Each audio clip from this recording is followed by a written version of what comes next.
नमस्कार मैत्रिणींनो, शुभ दुपार सगळ्यांना. चला मस्त आपल्या स्टॉलवर आलेले आहे वडापावच्या. तर आल्याच्या नंतर मग सगळं आवरून व्यवस्थित लावायचं, गॅस वगैरे चालू करून घ्यायचा आणि हे सगळं मटेरियल काढून घ्यायचं. तर थोडं थोडंच काढते, कारण जास्त काढून ठेवत नाही, नाहीतर मग थंड झालेलं काही जास्त कोणी खात नाही. त्याच्यामुळं आता हल्ली सगळ्यांना गरमच लागतं आणि ह्या वस्तू अशा आहेत की गरम असल्या तरच त्या चवीला चांगल्या लागतात. तर मस्त कांदा भजे वगैरे मी सगळं काढून ठेवलेलं आहे. थोडं थोडं ठेवायचं, म्हणजे एक अर्ध्या तासामध्ये ते पूर्ण संपलं पाहिजे. तर इथं मी वडे काढले, तर मंचुरन काढलेत, बटाटा भजीसुद्धा काढलेले आहेत आणि मस्त गॅस बंद केला आहे आणि म्हणलं चला बसूया थोडा वेळ. तर व्हिडिओसुद्धा काढायला सुरुवात केली. तर एकटीच होते मी, कारण विशाल गेलता जेवायला घरी आणि आता दिवसभर चालू ठेवतो, कारण सकाळपासून असलं ना तर थोडंसं बरं पडतं. त्याच्यामुळं मग म्हणलं चला करून तर करायचं, मग दिवसभर चालू राहू द्या, कारण इकडं कामगार लोक असतात ना, बिल्डिंगचे कामं वगैरे चालू आहे, तर ते येऊन दुपारी नाश्ता वगैरे करतात, कारण इकडचे दुकानं सगळे बंद होतात.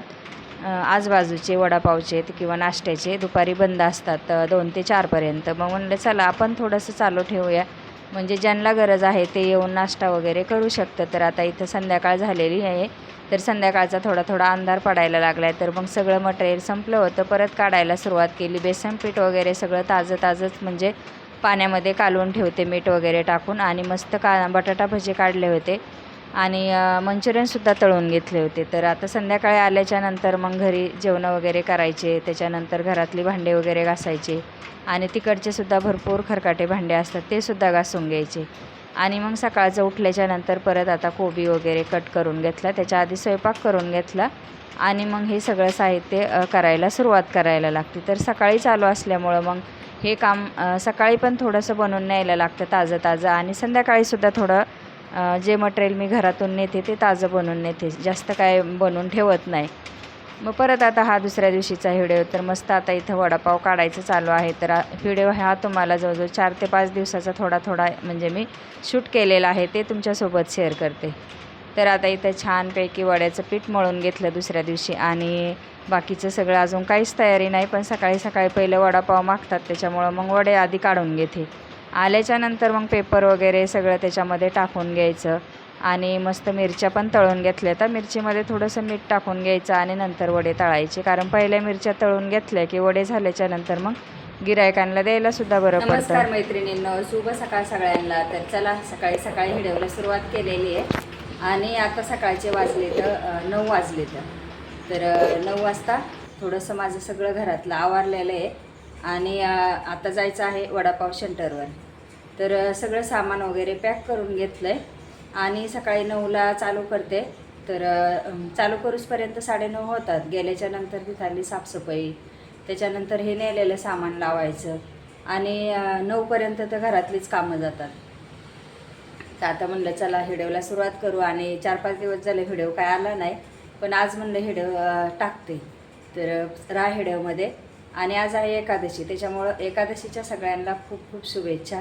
माझा पण उपवास आहे आणि मिस्टर गेलेत गावाला, त्याच्यामुळं मग स्वयंपाक आता मी दुपारी करणार पोरांना आणि मला एकादशी, त्याच्यामुळं माझा तर काही विषय नाही, मला खिचडी वगैरे काहीतरी करून घेईल दुपारी आल्याच्यानंतर. तर आता गेल्याच्यानंतर मग विशालला पाठवते आणि नंतर मी घरी येते. पण सकाळी सकाळी चालू करूपर्यंत मलाच जायला लागतं तिथे व्यवस्थित सगळं सामान वगैरे लावून द्यायला, थोडंफार म्हणजे गिऱ्हाईक असलं तर देऊ लागायला.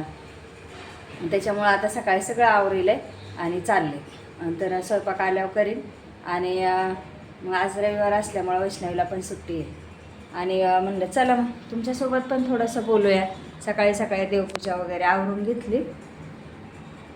देवपूजा एकदा झाली ना सकाळचं, दिवसभर काय नाही. तर अशा पद्धतीची म्हणलं चला सुरुवात करूया व्हिडिओला. आणि आता बरेचसा मध्ये गॅप पडतो आहे व्हिडिओला, पण व्हिडिओ 4-5 दिवसातून एकतरी व्हिडिओ तुम्हाला मी टाकणार. तर ज्यांनी चॅनलला सबस्क्राईब केलं नसेल तर करून घ्या. याच्या आधीचे सुद्धा छान छान व्हिडिओ आहेत, ते सुद्धा जाऊन पहा आपल्या वैशाली ब्लॉगवर. तर सगळे व्हिडिओ तुम्हाला पाहिजे असेल तर तुम्ही जाऊन पाहू शकता.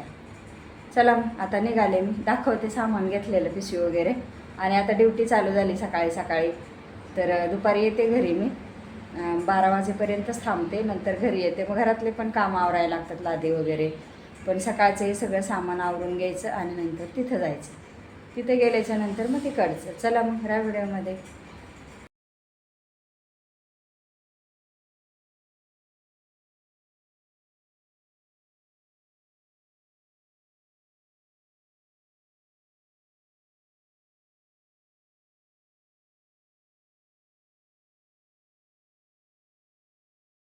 तर हा व्हिडिओ तुम्हाला एकादशीच्या दिवशीचा येत आहे.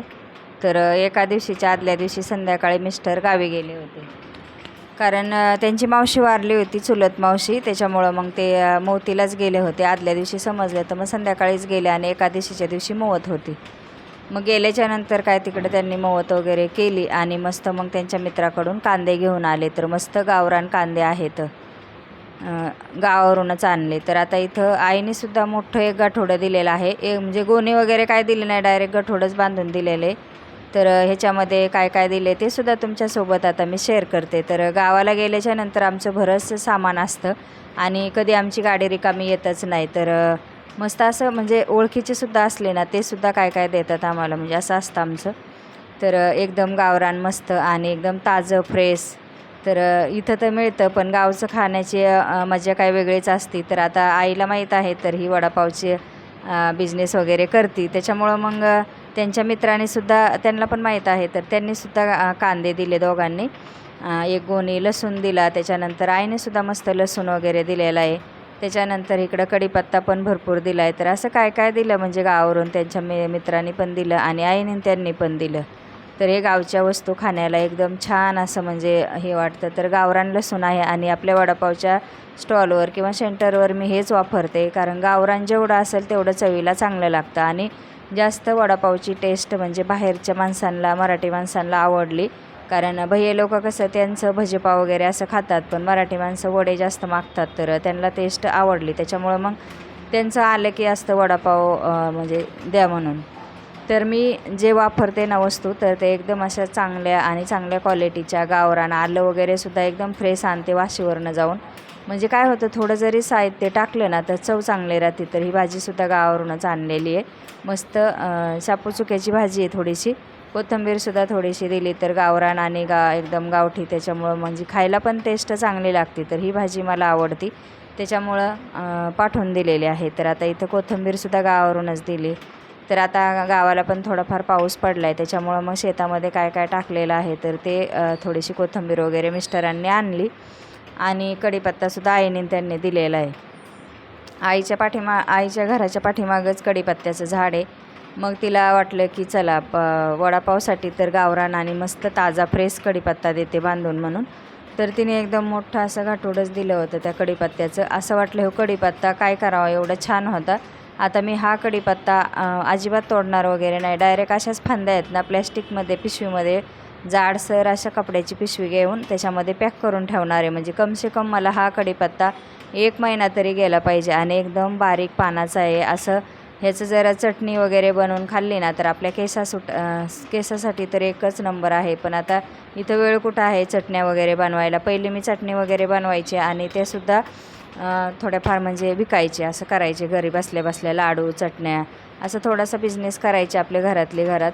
पण आता हे वडापावचा चालू केल्यापासून वेळच नाही मिळत, म्हणजे घरी खायलासुद्धा करायला वेळ नसतो. तर एवढा मोठा सारा कढीपत्ता आईने तोडून दिलेला आहे, डायरेक्ट फांद्याच तोडून दिल्यात अशा, कारण खूप मोठं झाड आहे ना. मग झाडाच्या आता नवीन पालवी फुटलेली. तर छान असा कढीपत्ता आहे गावरान. तर आता इथं हे नारळाचं आहे ना, आईच्या त्यांची इथूनच आलेलं आहे नारळाची गोणी.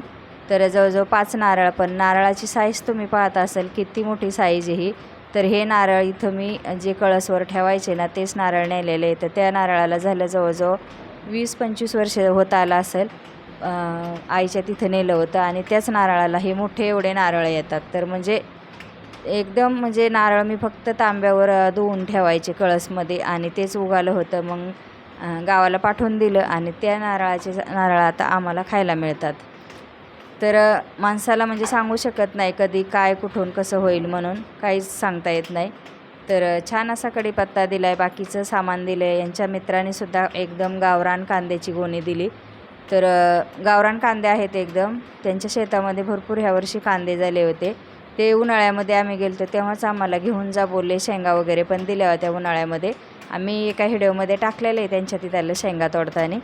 तर तुम्हाला पाहिजे असेल तर पाहू शकता. त्यांच्या घरी खूप म्हणजे शेंगा वगैरे असं होतात. तर मग ते आम्ही गेलं ना तर घेऊन म्हणजे देतात लगेचच. तर हे लसूणसुद्धा आईनेच दिलेलं आहे, एकदम गावरान बारीक लसूण आहे. सोलायला थोडंसं हे जातं, पण एवढा म्हणजे याचा सुगंध छान येतो कुठल्याही भाजीत कशात. आणि हे बघा इकडं कांद्याची गोणी टाकलेली आहे. सामान असं मिस्टर सकाळी गावावरून आले तसं सामान टाकलेलं होतं. मी थोडंसं निवडून घेतलं, भाजी वगैरे फ्रीजमध्ये ठेवली आणि कांद्याची गोण आता मला सोडून ठेवायची. तर आता हे सगळं साहित्य मी व्यवस्थित ठेवलं. कांद्याची गोणीसुद्धा उभा करून ठेवली आणि मस्त आता शेजवान चटणी बनवायला घेतली होती. तर पूर्ण रेसिपी काय तुमच्यासोबत शेअर केली नाही. तुम्हाला जर रेसिपी ही पाहिजे असेल शेजवान चटणीची मंचुरियनसोबत खाण्यासाठी तर एका व्हिडिओमध्ये मी टाकलेले आहेत. मोठ्या व्हिडिओमध्ये जाऊन तुम्ही पाहू शकता. तर एकदम घरच्या घरी आणि एकदम कुठलीही याच्यामध्ये भेसळ वगैरे काय टाकत नाही. एकदम नॉर्मल. आणि कसं आपल्या स्टॉलवर लहान मुलंसुद्धा येतात, चायनीज भेळ खातात, त्याच्यानंतर मंचुरियन घेतात. ही चटणी त्याच्यासोबत असते मंचुरियनसोबत आणि चायनीज भेळसोबत. त्याच्यामुळे ह्याच्यामध्ये फक्त म्हणजे आपला फूड कलर असतो, नाही तर बाकी आपल्या घरातलं लसूण वगैरे आलं हे असंच असतं, हिरवी मिरची. फक्त फूड कलर मी वापरते बाहेरचा, नाही तर मग कॉर्नफ्लॉवर हे असंच असतं. याच्यामध्ये काही कुठलीही भेसळ वगैरे नसते आणि एवढी चवीला छान लागते. तर ह्या चटणीची भरपूर मागणी आहे. अशी ही चटणी 20-20, 30-30 रुपयाची घरी घेऊन जातात. कारण फक्त चटणीसाठी सुद्धा गिऱ्हाईक तिथे येतं की शेजवान चटणी म्हणजे मंचुरियन चटणी, आम्हाला फक्त चटणी पाहिजे म्हणून. कारण कधी-कधी बायका घरी मंचुरियन बनवतात. मग चटणी एवढंच थोडी बनवण्यात काही हे होत नाही. त्याच्यामुळं मग असंच येऊन घेऊन जातात. तर मस्त अशी चटणी बनवलेली आहे. एक मोठं पातेलंभर. तर ही 2 टायमासाठी बनवली, सकाळसाठी आणि संध्याकाळसाठी. तर ही एवढी लागतेच. तर छान आता थंड फक्त एक उबळ येऊन द्यायची, म्हणजे उकळी आली का ह्याला बंद करायचा गॅस. ह्याला काय जास्त वेळ शिजवायचं नाही, काय नाही. आणि ह्याच्यामध्ये फक्त मकाचं पीठ टाकलेलं आहे आणि बाकी आपलं अद्रक, लसूण, हिरवी मिरची. फक्त टाकताना आहे ना सगळं प्रमाणामध्ये टाकायचं, म्हणजे पीठसुद्धा प्रमाणामध्येच टाकायचं, म्हणजे जास्त जाड पण होत नाही आणि जास्त पातळ पण होत नाही. ह्याचं प्रमाण व्यवस्थित आलं पाहिजे, तेव्हा ती चटणी चांगली व्यवस्थित होते. तर आता इथे छानपैकी मी एक उकळी येऊन दिली की गॅस बंद करणार आहे. तर फक्त चमचा फिरवत राहायचा एकसारखा, म्हणजे ती काय होतं चांगली मिळून येते चटणी. तर आता इथं वड्यासाठी मी बटाटे लावलेले आहेत. तर बटाटेसुद्धा मी चांगल्या क्वालिटीचे वापरते. आणि त्याच्यानंतर मंचुरियनचंसुद्धा कोबी वगैरे कट करून बघितला असेल पाठीमागे व्हिडिओमध्ये तुम्ही ठेवला होता. आता मग पीठ मळून घेतलं आहे. चला मग परत भेटूया. आत्ताच्या पुरतं एवढंच. परत भेटूया परत.